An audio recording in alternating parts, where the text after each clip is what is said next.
It was the fall of 2022 when my wife Harper and I decided to take a much-needed night out. We had a toddler, Luna, who was just 2 years old at the time. With no family nearby to help, we turned to an online babysitting app called Sitter City to find someone reliable. After browsing dozens of profiles, we came across a woman named Evelyn. Her reviews were glowing, responsible, experienced, and with great references. She had worked with families with toddlers before, so we figured she would be perfect for us. Evelyn seemed exactly as described when we met her. She was in her late 20s, soft-spoken, and immediately clicked with Luna. She even reassured us that she had experience with kids who were a bit more energetic. She put us at ease and we felt comfortable leaving our daughter with her for a few hours. After all, we were just going to a dinner party with some colleagues. Nothing too extravagant. The night started like any other.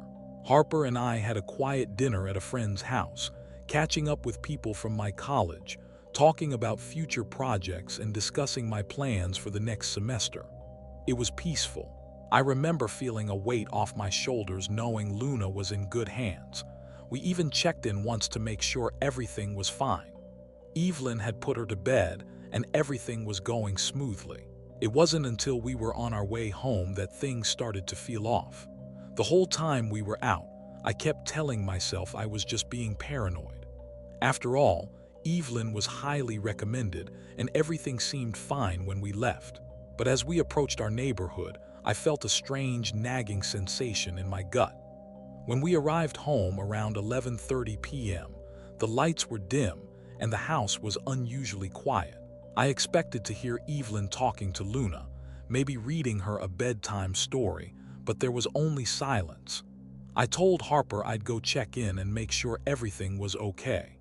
I found Evelyn in the living room, scrolling through her phone.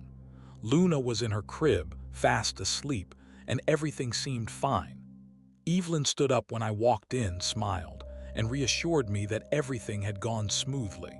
But there was something off in her eyes, an anxious, almost hurried look. I shrugged it off, thinking it was just my imagination. As I walked through the house, checking each room to make sure everything was locked, I noticed something unusual. The window in the guest bedroom was slightly ajar. I didn't think much of it at first. Maybe I had left it open by accident. But then a strange thought crossed my mind. Wasn't it supposed to be locked? I decided to check the cameras we had installed around the house. They weren't anything fancy, just basic security cameras, but enough to give us peace of mind. I opened the app on my phone and started scrolling through the footage.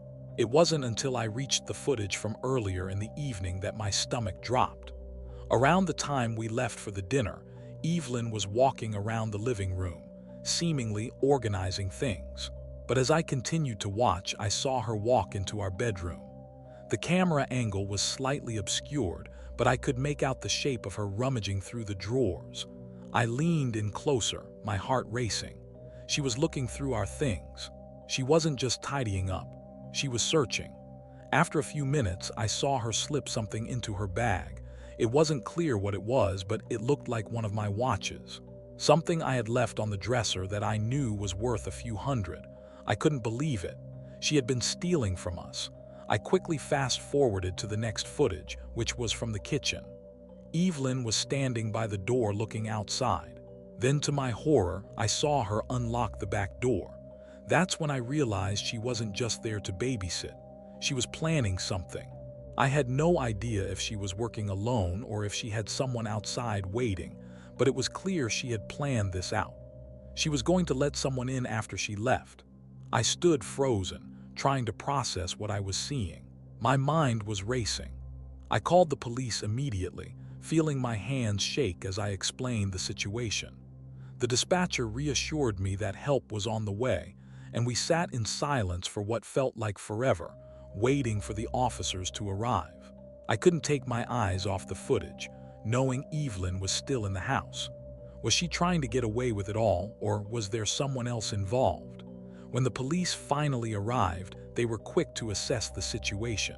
They searched the house and found that Evelyn had indeed taken several items. But as they questioned her, something strange happened. She denied everything, even when confronted with the footage. She claimed she had been looking for something to make herself more comfortable, but it didn't explain the bag she had clearly been hiding under her jacket.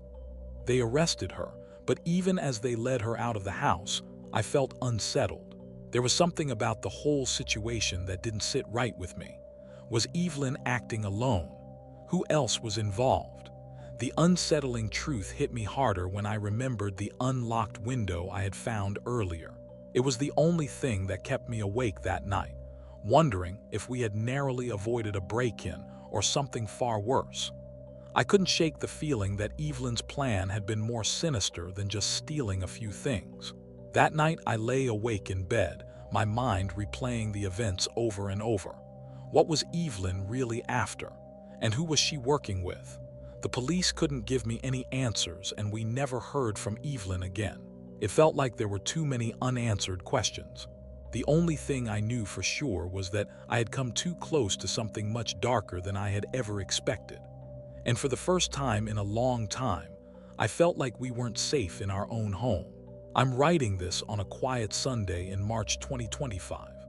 Nearly 2 years after the night that almost made me drop my degree and fly straight back to Cape Town, the memory still taps me on the shoulder whenever I stay up late. So I'm setting it down the way I'd tell it to a friend. No melodrama, just what happened. Back in late May 2023, I was 26, a South African scholarship student pushing through a postgraduate economics diploma at Dublin City University. Exams were due the first week of June, and I needed a distinction to lock in a proper job and start wiring money home to my parents and 2 younger sisters in Kiacha. I shared a split-level flat on Richmond Street with Liam Donnelly, an Irish computer science major who organized his life with color-coded sticky notes. That Monday night, he'd gone across town to revise with his friends Kevin and John, leaving me alone to cram exactly the way I liked it. Around 1:45, I brewed my 3rd mug of instant coffee and paced the lounge with a binder in hand. The muted TV threw Orange Street light across the panes, and every hour I knocked out 5 push-ups to keep myself awake. Just after midnight, a dull thud landed directly above the living room ceiling like someone had dropped a stuffed backpack. The Georgian conversion was old and I'd heard neighbors before, but at that hour the building was usually silent. I froze, waiting for another thump. Nothing. I told myself someone upstairs had shifted furniture and went back to game theory notes. About an hour later, another heavier thud rattled the light fitting. This time, I couldn't shake it. Phone torch in one hand, I climbed the narrow back stairs to our unused storage room. The door was still locked, the carpet undisturbed, windows latched. I even called out a quiet hello. No answer, no scuttling footsteps, only the hum of distant traffic in my pulse. Feeling stupid for losing 10 minutes of study time, I went back downstairs. Fatigue finally caught up with me a little after 3 o'clock in the morning. I stretched out on the sofa, textbook open on my chest. A few minutes later, something pressed firmly on my right shoulder, an unmistakably human squeeze. I shot upright, shouted, and nearly swung a fist before my brain registered Liam standing next to the couch with his hands raised. My heart hammered so hard I tasted iron. I exhaled, then froze again. 2 stocky men were hovering by the lounge doorway, faces hidden behind cheap paper dust masks and dark hoodies, hands stuffed in jacket pockets. Liam rubbed the back of his neck and said almost sheepishly that Kevin's neighbor had his flat under noisy renovation, and the guys needed a quiet place to sleep before their exam. He gestured to the strangers like this were normal. Masks indoors at 3 o'clock a.m. felt anything but normal, yet I was too drained to argue, muttering something like, "Sure, whatever." I shuffled to the kitchenette for water. By 20 to 4, I'd lost the fight against sleep. The last thing I remember is Liam spreading a spare duvet on the carpet, while the 2 masked men sat cross-legged near the radiator, saying nothing. Pain exploded at the base of my skull some unknown time later. I'd passed out on the sofa.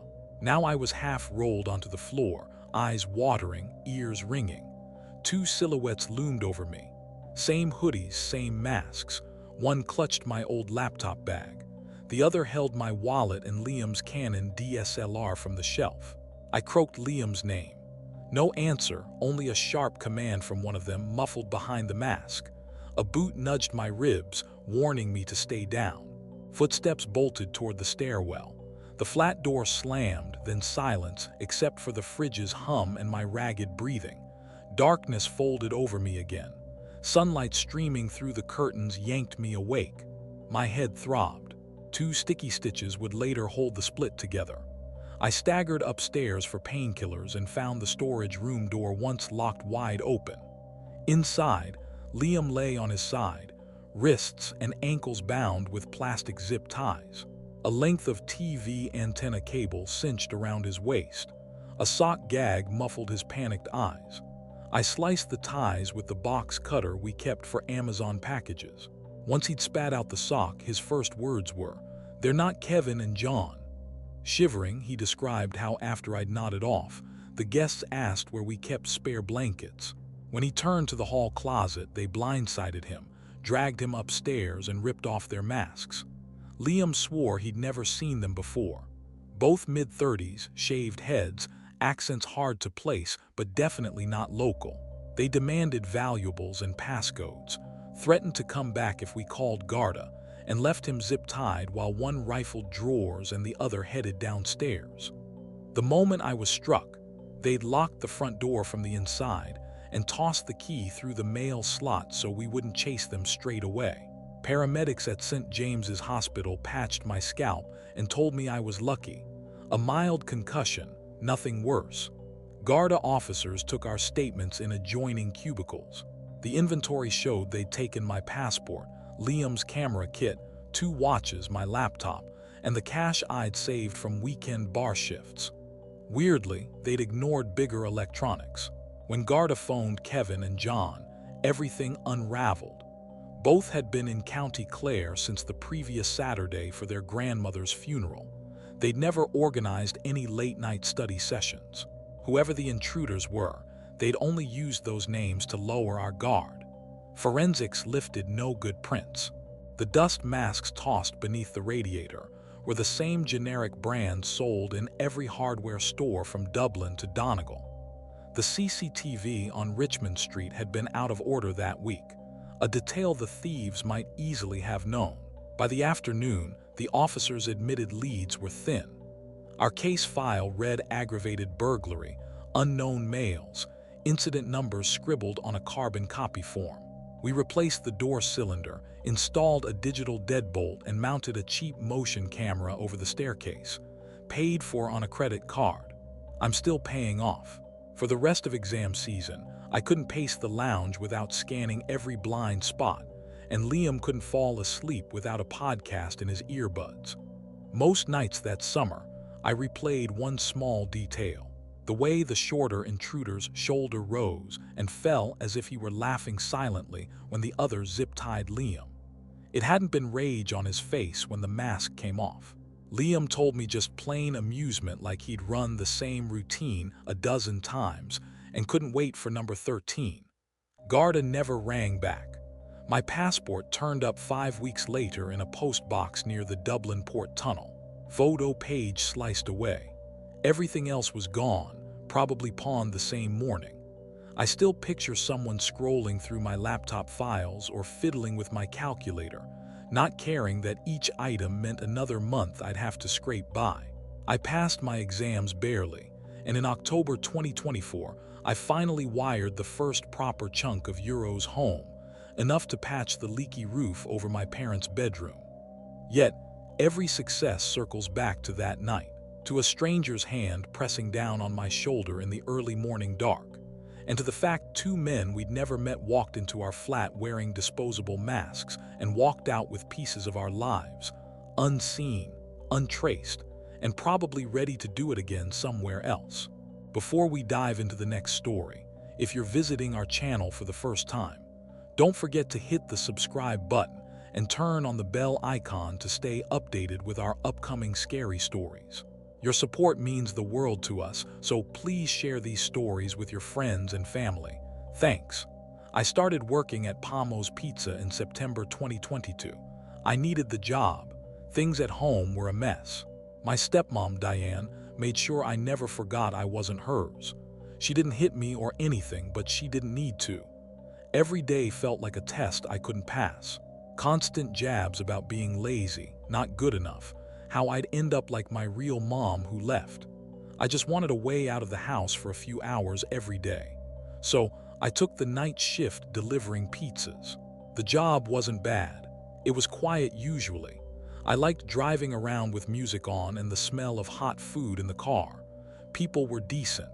Tips weren't amazing, but they kept gas in my tank and bought me a little piece. This happened on a Thursday night. I remember because I had school the next morning and I was hoping for an easy night. We were slow, just me, the cook, and the girl at the front desk. Around 9:30 p.m., an order came in for a medium pepperoni cash payment. The house was only 10 minutes from the store, a single-story ranch home out near the woods, right where the newer houses meet the older farmland. I pulled up a little before 10 o'clock. The street was dead quiet, no porch light on. I double-checked the address, right house. I grabbed the pizza, walked up the drive, and knocked. Nothing. No sound, no footsteps inside. I knocked again, waited, still nothing. I figured maybe they were grabbing cash or in the bathroom, so I stood there. Maybe 30 seconds passed. I knocked a third time, louder this time, and called out, "Palermo's," still dead quiet. I was just about to pull out my phone to call the number on the order when I noticed something. The curtains in the front window just to the left of the door moved.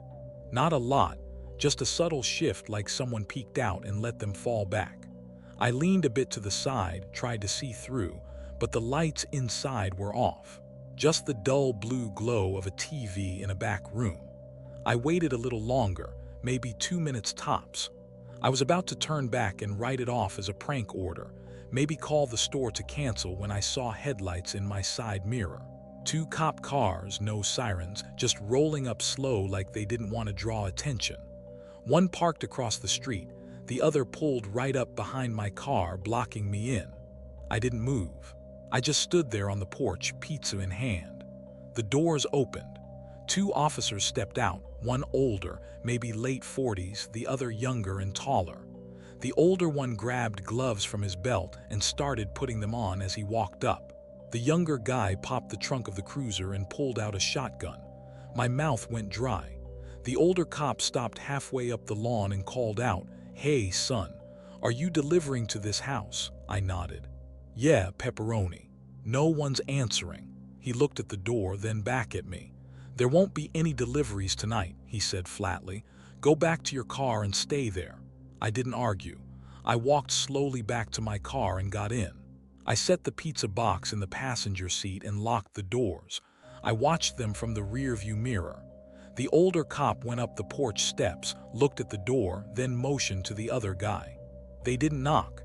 They didn't announce themselves. They just stood still for a second. Then the younger one moved around the side of the house, staying low. My hands were shaking a little. I still don't know what made me glance at the window again. Maybe I expected someone to open the door and take their food finally. But when I looked up, the curtain was pulled again. This time I saw part of a face, just a sliver. One eye and part of a forehead staring straight out at me. It was enough to freeze me in place. Not because of what I saw, but how still it was. No movement, no blink, just watching. Then it disappeared again. The cops didn't storm in or shout. I sat there for what felt like 20 minutes, maybe more. Eventually, another car showed up, unmarked.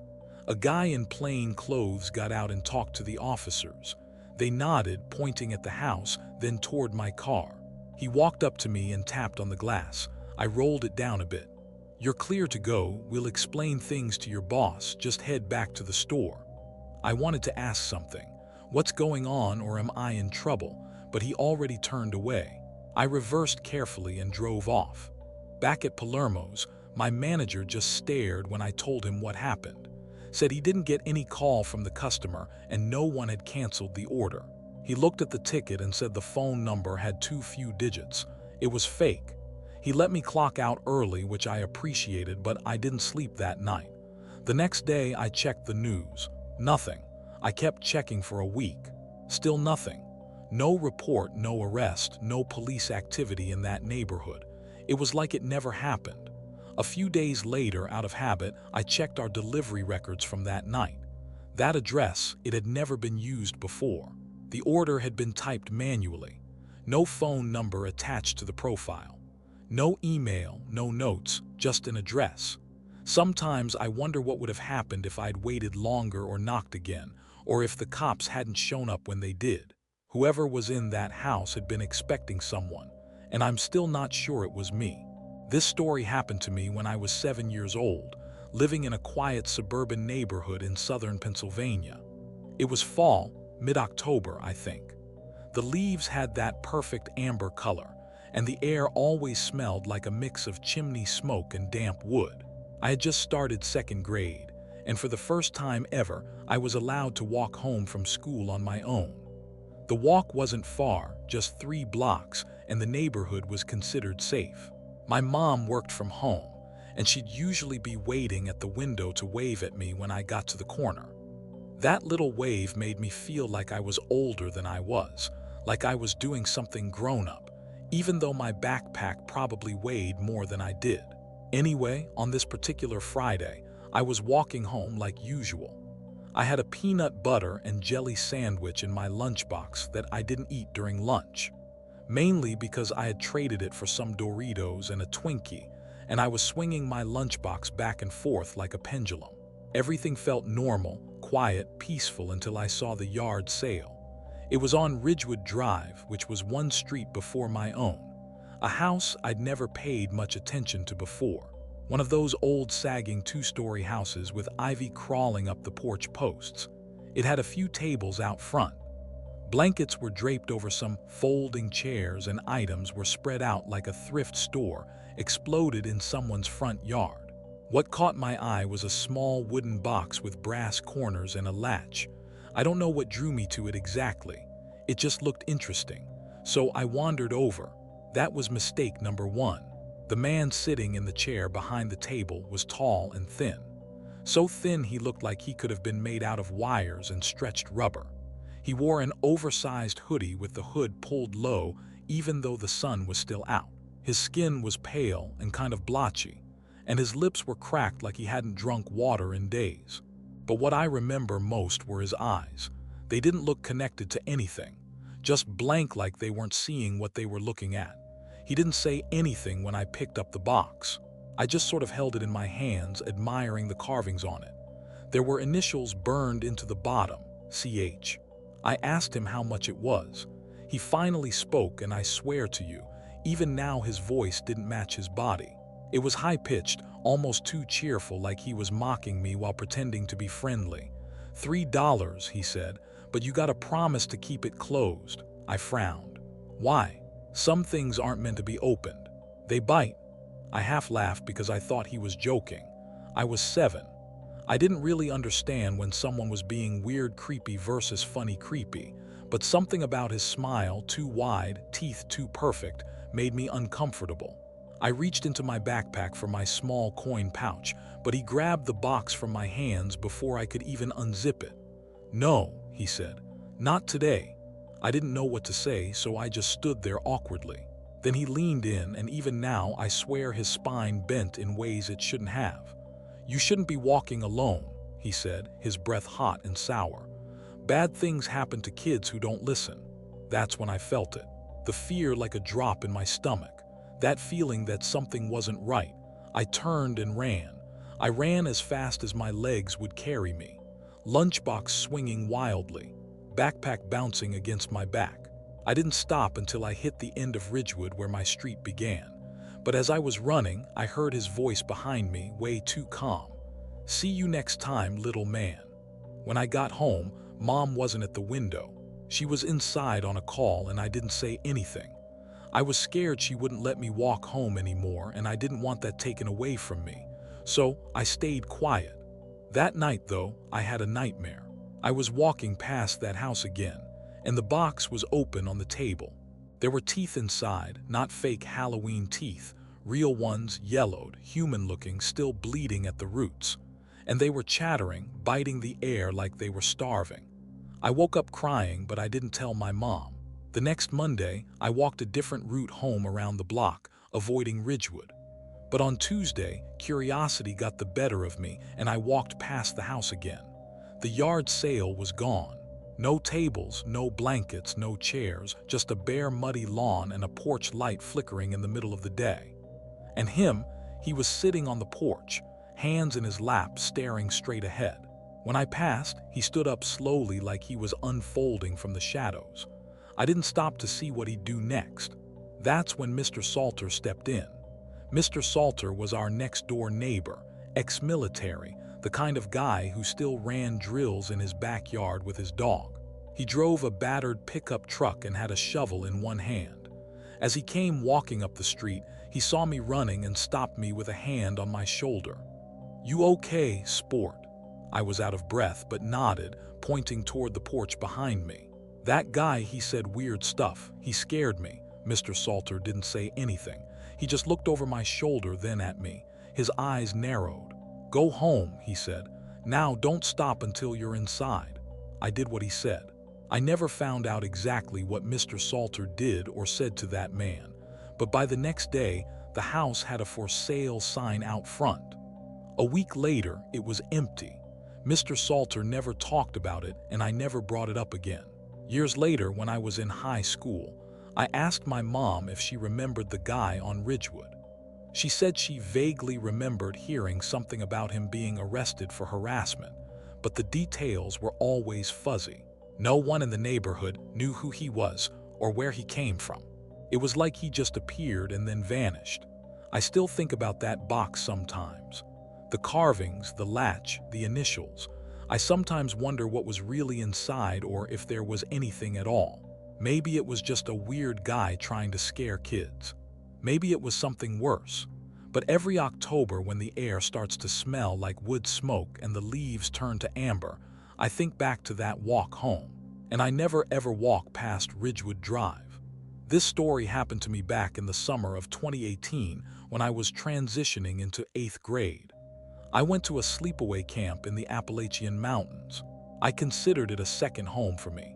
I didn't really have to worry about schoolwork besides summer homework, and I made some of the greatest friends I've ever had there. That's one of the main reasons summer is my favorite season. I got along with literally everyone at the camp, except for one person who showed me how dangerous people can really be.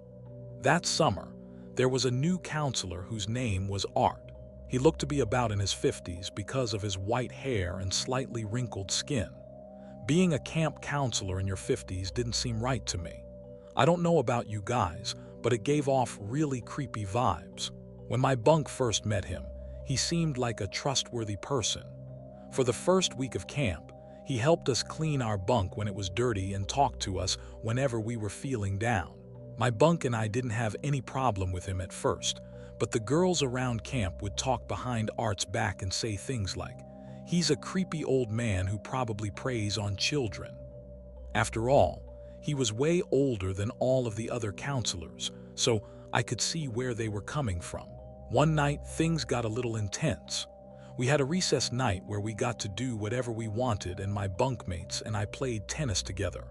During the game, Art watched us the whole time. He kept flashing a big grin, almost like Pennywise the clown from it.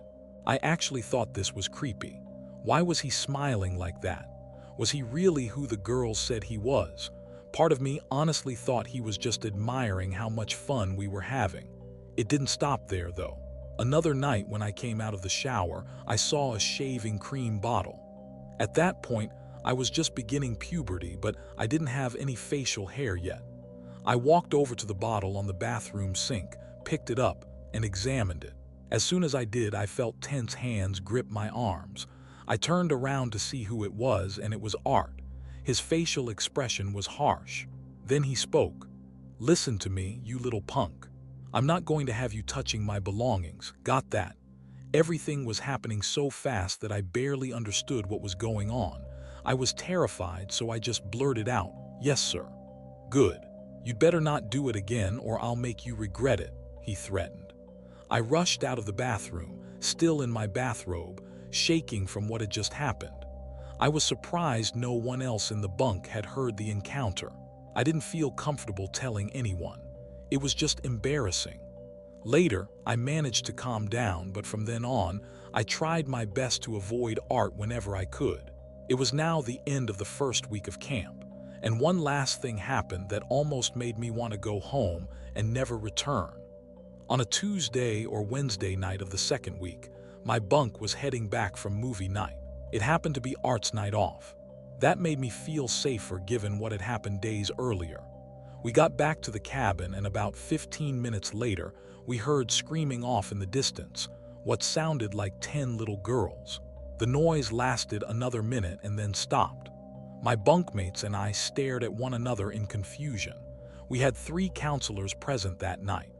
2 told us to stay put while they went to investigate, and the 3rd stayed with us. We obeyed and waited. An hour and a half passed and the 2 counselors still hadn't returned. Something major had to have happened. It was time for lights out. So the counselor with us turned off the lights and we all went to bed wondering what we'd learned.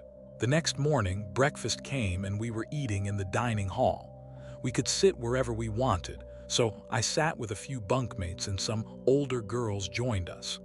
As we ate, one of them finally told us the whole story. The younger girls' cabin had heard noises in their bathroom while their counselors were outside talking. The girls went to investigate, and when they opened the stall door, they found none other than 50-year-old counselor Art sitting on the toilet with his pants down, exposing himself. He smiled and said, "Hey, pretty girls." The girls screamed and bolted into the woods. Those were the screams we'd heard. 2 of their counselors followed while others, including 2 of mine, rushed into the cabin. They found Art still sitting there exposed. 3 male counselors wrestled him to the ground and held him there. Another counselor radioed the camp police and explained everything. When the police arrived, Art was still pinned. They took him away in a patrol car. Those young girls' bunk had to sleep in other cabins because theirs no longer felt safe. Everyone at my table stopped eating.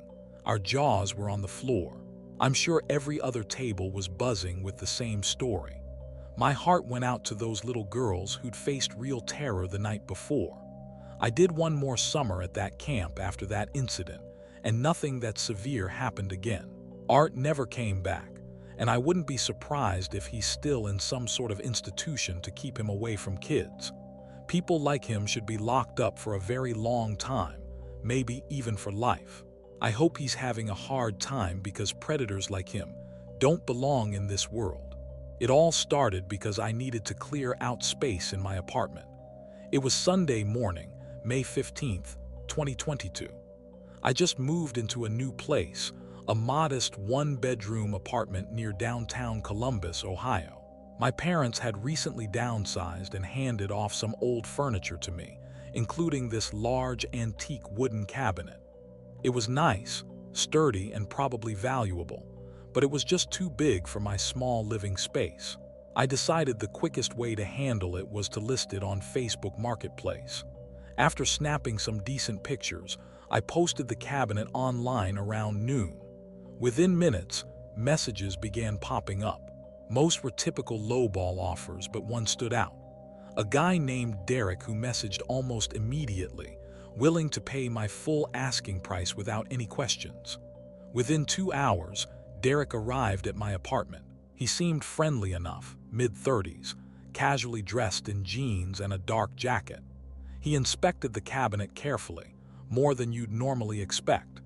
He opened and closed the drawers slowly, ran his hand along the interior surfaces, and seemed overly interested in the dimensions of each compartment. At the time, I assumed he was just thorough, maybe a collector looking for authenticity. After agreeing it was exactly what he wanted, Derek quickly handed me the cash.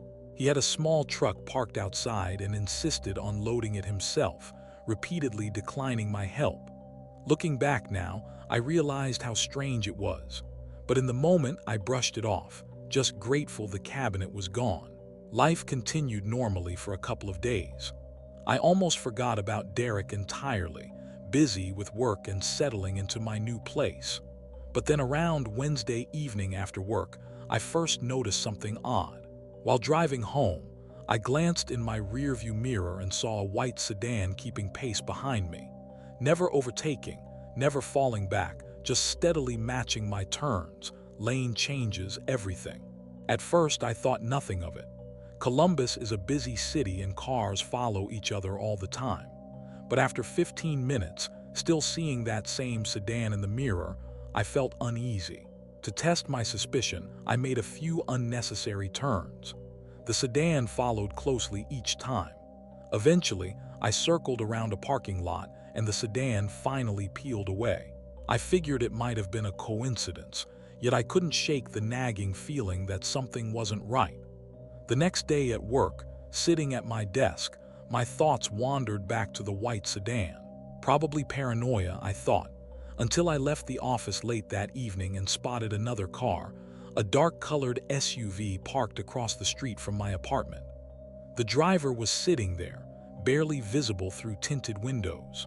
I brushed it off again, though more hesitantly this time, and went inside quickly, locking the door behind me. By Friday, my anxiety was growing. I saw different vehicles behind me multiple times, each following at a distance, always disappearing when I tried to confirm my suspicion. It was subtle but undeniable. Someone was watching me. That weekend, I called my friend Matt, who worked in security. After I explained everything, he listened carefully, then suggested something I hadn't even considered. Check your car for a tracker. I felt a sickening twist in my stomach, hoping he was wrong. But Matt came over and together we carefully searched my car. Under the seats, in wheel wells, under the bumper, nothing. I almost felt relieved until Matt asked if I'd recently brought anything new into the apartment. That's when I remembered Derek and the cabinet. But the cabinet was gone, sold to Derek.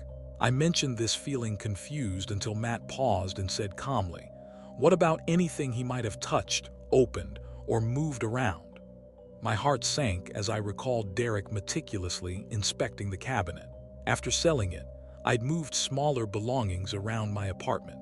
Items Derek had specifically handled, things he'd opened or touched. Panic rising, Matt and I immediately began searching through everything. Then we found it, a tiny black device barely larger than a quarter, taped carefully inside the back edge of a small wooden drawer I'd kept from the cabinet. The drawer had been removable, and I'd used it afterward to store random items. Derek had clearly hidden the tracker inside during his thorough inspection. Matt examined the device quietly, confirming it was indeed a GPS tracker. Suddenly, it all made sense. The following cars, the feeling of being watched. Derek had known exactly where I was at all times. We contacted the police immediately, handing over the device and explaining everything. They took it seriously, especially when I showed them Derek's profile on Facebook, but they cautioned that it was difficult to prove intent without more evidence. Derek's profile vanished shortly afterward, as if he'd anticipated being discovered. Weeks went by quietly. The police couldn't track Derek down. His name, his profile, everything appeared to have been fake. I changed my locks, installed cameras, and even bought a new phone. But the peace of mind I once had was permanently damaged. Months later, on an otherwise ordinary Tuesday evening, a package arrived at my door with no return address. Nervously, I opened it to find a single item inside. One of the old brass drawer handles from the cabinet I'd sold Derek. No note, no explanation. My blood ran cold at the implication. He still knew exactly where I lived, knew exactly how to remind me he was still out there. The police had no leads, no way of tracking him down.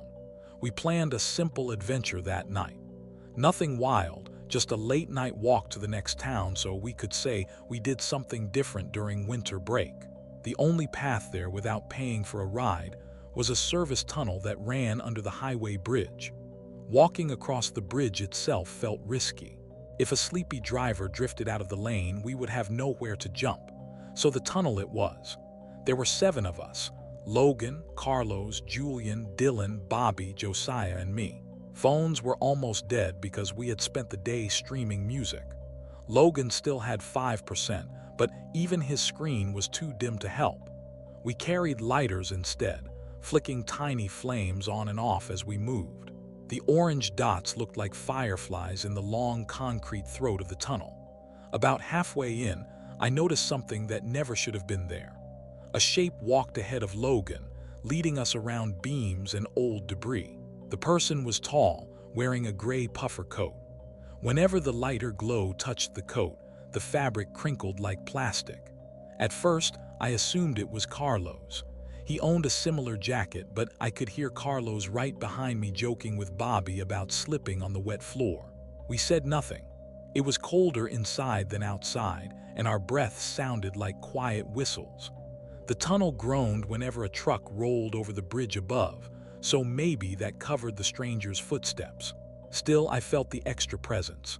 The way you feel there's one more stair than you expected.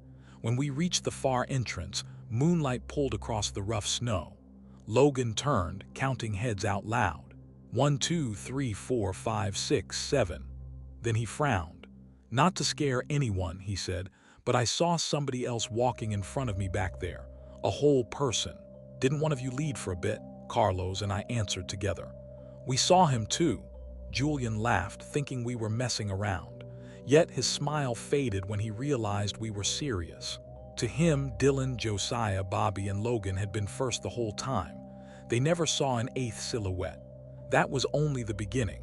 We hurried up a snowy slope toward town. Our sneakers filled with slush, toes went numb.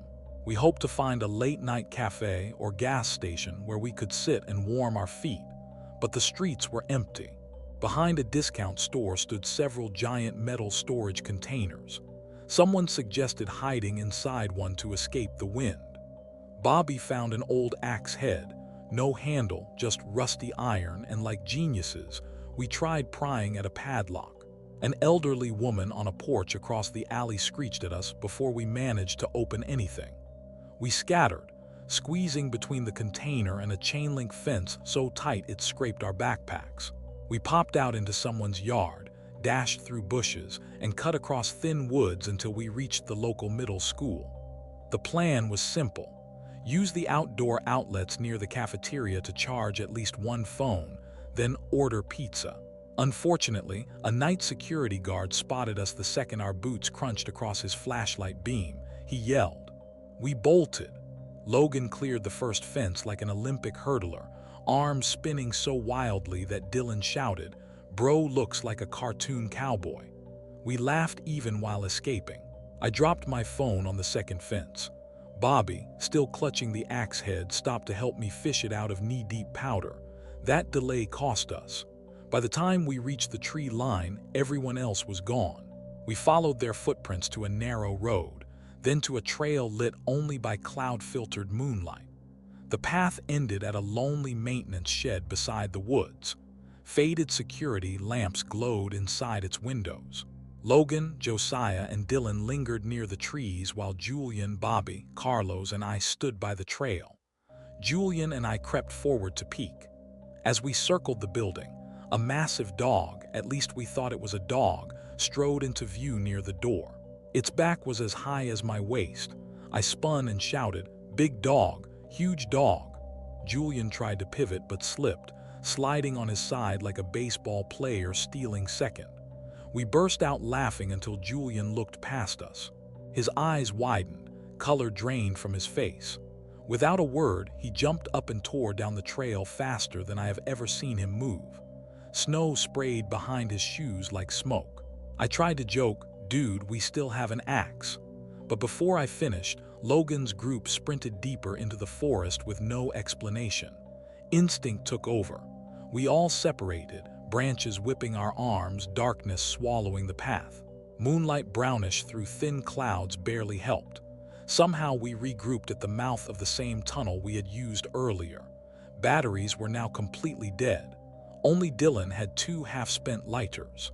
He paused at the entrance, struck both, and left them flickering on the concrete rail that covered a service trap door. None of us noticed until we were halfway inside. Dylan said, "Guys, I left a little light at the start so we could find the hatch again." Logan stopped walking. "You what?" Dylan repeated it. Logan's voice bounced off the walls. Are you crazy? In a closed tunnel, gas can build up in here. Those flames could have blown us sky high with only one exit behind us. Fear sprinted through me faster than any guard ever could. We ran the rest of the way, climbing over those same hidden beams and chunks of scrap. When we burst into the cold night air, lungs burning, nobody spoke. We simply listened to our pulses hammer in our ears. Back at Logan's house, shoes thawing by the heater, the room felt too small for all the questions. Julian trembled so hard his teeth clicked. He could not explain what he had seen by the shed. Logan did the talking, describing the shape we noticed in the tunnel and the enormous not-quite-a-dog outside the building. Dylan and I backed him up. Bobby, Carlos, and Josiah admitted they had not seen the tunnel figure clearly, but they heard footsteps that did not match our count. We tried to sleep, yet every creak of floorboard sounded like wet snow cracking under that dog's paws, or like one more footstep following 8 instead of 7. 1 year later, summer vacation 2024, curiosity defeated common sense. The snow was long gone and daylight lasted late, so returning felt safer. Only 4 of us went: Julian, Bobby, Carlos, and I. The path through the woods looked normal. No strange footprints, no broken branches. Sunlight painted the leaves gold. The maintenance shed had changed beyond recognition. Fresh siding, new shingles, and clean windows without condensation. The air around it felt ordinary, like any other place in daylight. We walked a slow circle. No chain marks on the door, no scratch lines, no sign of a giant animal.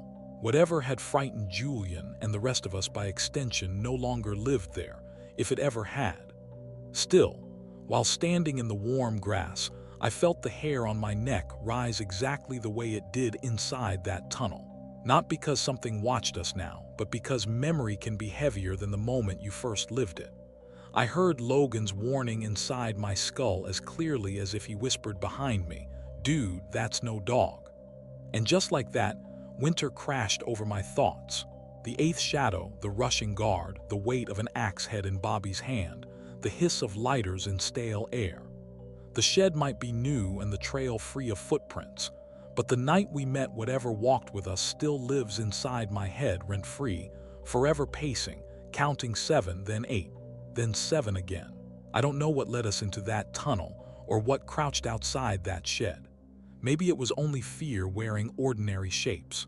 Maybe it was something that enjoyed walking among careless kids who thought an adventure was just another story to tell.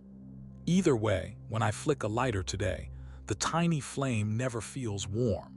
It feels like a warning sign glowing in the dark, reminding me that some mysteries follow you home, even after the snow melts and the shed gets a new coat of paint.